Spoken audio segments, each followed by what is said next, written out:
Chapter 21. The emperor rode to the square where, facing one another, a battalion of the Preobrazhensk regiment stood on the right and a battalion of the French guards in their bearskin caps on the left. As the Tsar rode up to one flank of the battalions, which presented arms, another group of horsemen galloped up to the opposite flank, and at the head of them Rostov recognized Napoleon. It could be no one else. He came at a gallop, wearing a small hat, a blue uniform open over a white vest, and a St. Andrew ribbon over his shoulder. He was riding a very fine thoroughbred grey Arab horse with a crimson gold-embroidered saddlecloth. On approaching Alexander he raised his hat, and as he did so, Rostov, with his cavalryman's eye, could not help noticing that Napoleon did not sit well or firmly in the saddle. The battalions shouted, "Hurrah!" and "Vive l'Empereur!" Napoleon said something to Alexander, and both emperors dismounted and took each other's hands. Napoleon's face wore an unpleasant and artificial smile. Alexander was saying something affable to him. In spite of the trampling of the French gendarmes' horses, which were pushing back the crowd, Rostov kept his eyes on every movement of Alexander and Bonaparte. It struck him as a surprise that Alexander treated Bonaparte as an equal and that the latter was quite at ease with the Tsar, as if such relations with an emperor were an everyday matter to him. Alexander and Napoleon, with the long train of their suites, approached the right flank of the Preobrazhensk battalion and came straight up to the crowd standing there. The crowd unexpectedly found itself so close to the emperors that Rostov, standing in the front row, was afraid he might be recognized. "Sire, I ask your permission to present the Legion of Honor to the bravest of your soldiers," said a sharp, precise voice, articulating every letter. This was said by the undersized Napoleon, looking up straight into Alexander's eyes. Alexander listened attentively to what was said to him and, bending his head, smiled pleasantly.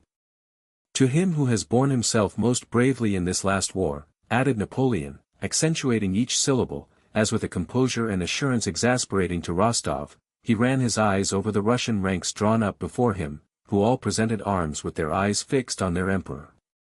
"Will your Majesty allow me to consult the colonel?" said Alexander and took a few hasty steps toward Prince Kozlovsky, the commander of the battalion.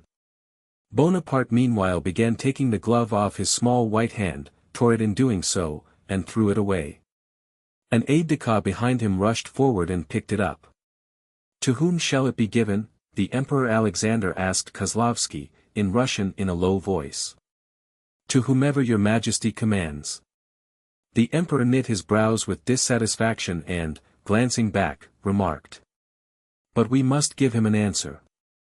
Kozlovsky scanned the ranks resolutely and included Rostov in his scrutiny. "Can it be me?" thought Rostov.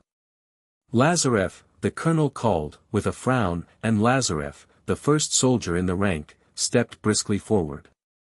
"Where are you off to?" "Stop here," voices whispered to Lazarev who did not know where to go. Lazarev stopped, casting a sidelong look at his colonel in alarm. His face twitched, as often happens to soldiers called before the ranks. Napoleon slightly turned his head, and put his plump little hand out behind him as if to take something.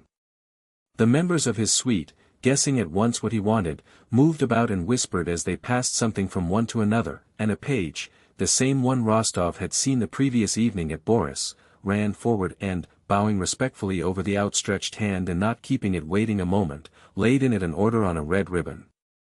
Napoleon, without looking, pressed two fingers together and the badge was between them.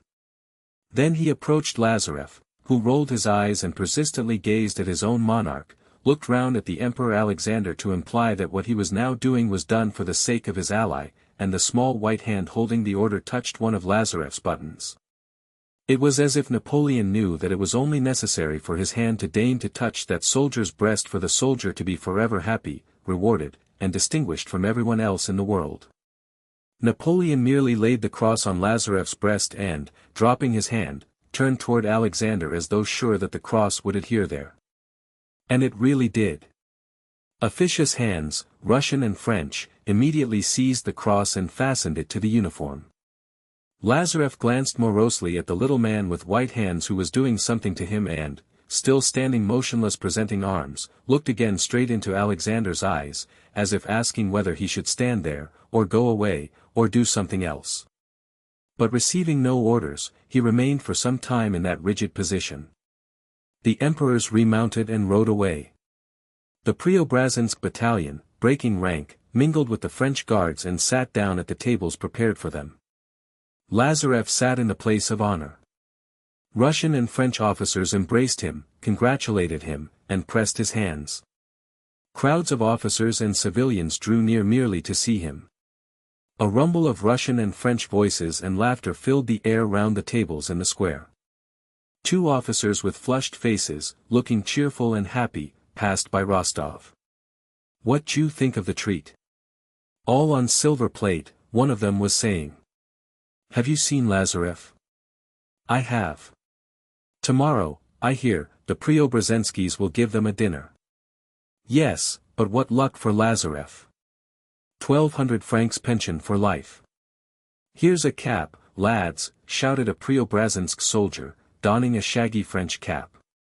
"It's a fine thing. First rate."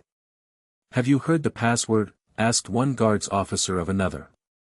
"The day before yesterday it was, Napoleon, France, bravoure, yesterday, Alexander, Russie, grandeur. One day our emperor gives it and next day Napoleon. Tomorrow our emperor will send a St. George's cross to the bravest of the French guards. It has to be done. He must respond in kind." Boris, too, with his friend Zelinsky, came to see the Preobrazhensk banquet. On his way back, he noticed Rostov standing by the corner of a house. "Rostov. How'd you do?" "We missed one another," he said, and could not refrain from asking what was the matter, so strangely dismal and troubled was Rostov's face. "Nothing, nothing," replied Rostov. "You'll call round?" "Yes, I will." Rostov stood at that corner for a long time, watching the feast from a distance. In his mind, a painful process was going on which he could not bring to a conclusion. Terrible doubts rose in his soul. Now he remembered Denisov with his changed expression, his submission, and the whole hospital, with arms and legs torn off and its dirt and disease. So vividly did he recall that hospital stench of dead flesh that he looked round to see where the smell came from. Next he thought of that self-satisfied Bonaparte, with his small white hand, who was now an emperor, liked and respected by Alexander. Then why those severed arms and legs and those dead men? Then again he thought of Lazarev rewarded and Denisov punished and unpardoned. He caught himself harboring such strange thoughts that he was frightened.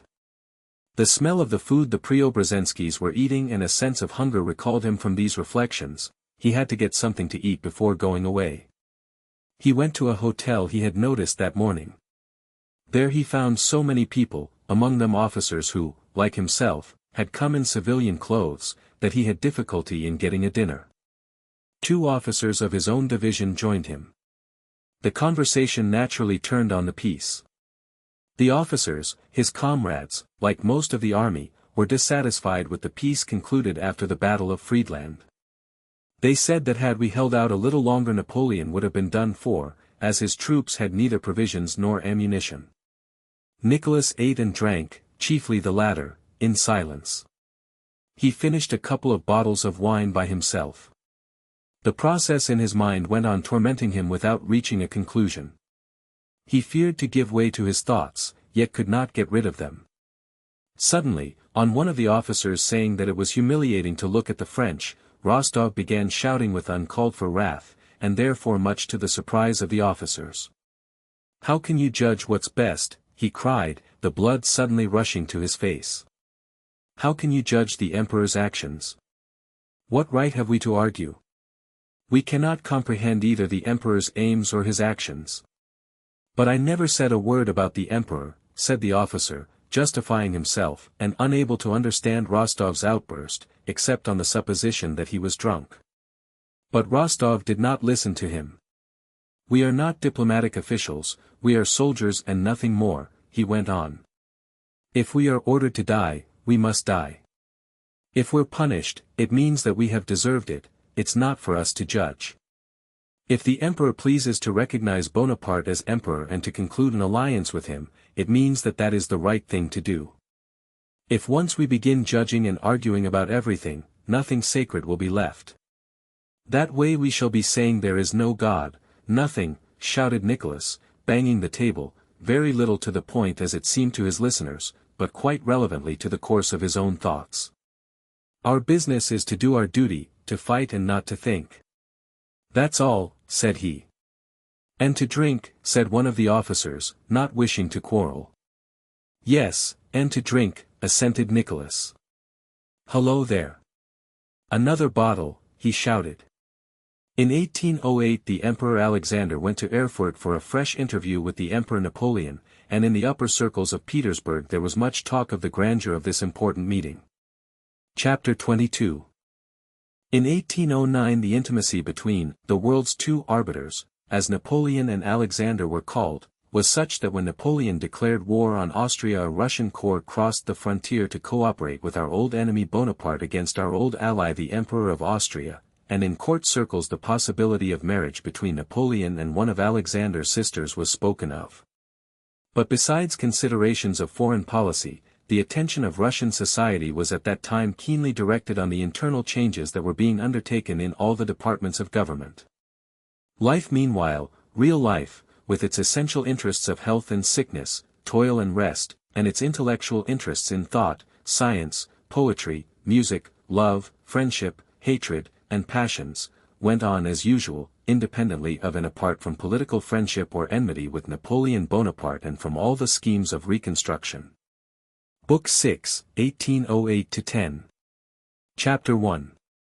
Prince Andrew had spent 2 years continuously in the country. All the plans Pierre had attempted on his estates, and constantly changing from one thing to another had never accomplished, were carried out by Prince Andrew without display and without perceptible difficulty.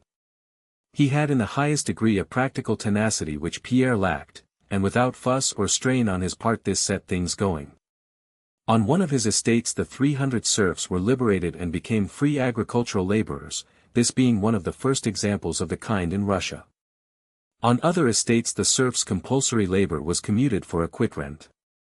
A trained midwife was engaged for Bogucharovo at his expense, and a priest was paid to teach reading and writing to the children of the peasants and household serfs. Prince Andrew spent half his time at Bald Hills with his father and his son, who was still in the care of nurses. The other half he spent in Bogucharovo Cloister, as his father called Prince Andrew's estate.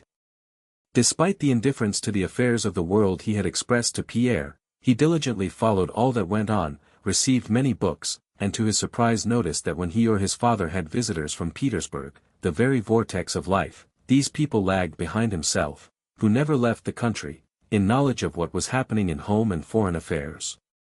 Besides being occupied with his estates and reading a great variety of books, Prince Andrew was at this time busy with a critical survey of our last 2 unfortunate campaigns, and with drawing up a proposal for a reform of the army rules and regulations. In the spring of 1809 he went to visit the Ryazan estates which had been inherited by his son, whose guardian he was. Warmed by the spring sunshine he sat in the caleche looking at the new grass, the first leaves on the birches, and the first puffs of white spring clouds floating across the clear blue sky. He was not thinking of anything, but looked absent-mindedly and cheerfully from side to side. They crossed the ferry where he had talked with Pierre the year before. They went through the muddy village, past threshing floors and green fields of winter rye, downhill where snow still lodged near the bridge, uphill where the clay had been liquefied by the rain, past strips of stubble land and bushes touched with green here and there, and into a birch forest growing on both sides of the road. In the forest it was almost hot, no wind could be felt. The birches with their sticky green leaves were motionless, and lilac-colored flowers and the first blades of green grass were pushing up and lifting last year's leaves. The coarse evergreen color of the small fir trees scattered here and there among the birches was an unpleasant reminder of winter. On entering the forest the horses began to snort and sweated visibly. Peter the footman made some remark to the coachman, the latter assented. But apparently the coachman's sympathy was not enough for Peter, and he turned on the box toward his master. "How pleasant it is, your excellency," he said with a respectful smile. "What? It's pleasant, your excellency. What is he talking about, thought Prince Andrew. Oh, the spring, I suppose, he thought as he turned round. Yes, really everything is green already. How early! The birches and cherry and alders too are coming out. But the oaks show no sign yet. Ah, here is one oak. At the edge of the road stood an oak.